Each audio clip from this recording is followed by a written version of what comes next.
अब इसमें एक चीज़ को एड्रेस कर लें कि पाकिस्तान के अंदर बहुत ज़्यादा आप एक बात सुनते हैं कि जी पाकिस्तान की बारी आ जाएगी, बड़ा खौफ लोगों के अंदर। पाकिस्तान की कोई बारी नहीं आएगी, ये बिल्कुल एक मफरूज़ा है, एक और बेवकूफ़ी की बात है जो बार बार लोग दोहराते हैं।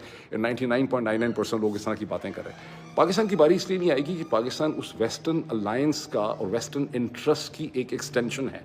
पाकिस्तानी रजीम्स आप कह लें कि स्मार्ट एनफ हैं या इंटेलिजेंट एनफ हैं या वो वेस्टर्न सिस्टम का हिस्सा हैं, वो वेस्ट को कन्फ्रंट नहीं कर रही पाकिस्तान के रजीम्स, और ना करना चाहते हैं।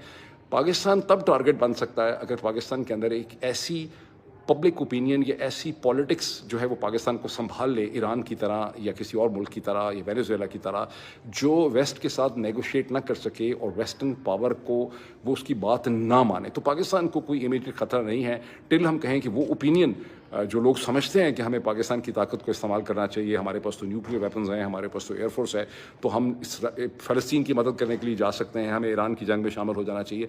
अगर ऐसी ओपिनियन पाकिस्तान को कंट्रोल कर लेती है तो फिर ज़ाहिर है कि पाकिस्तान और वेस्ट के दरमियान एक कॉन्फ्रंटेशन हो सकती है।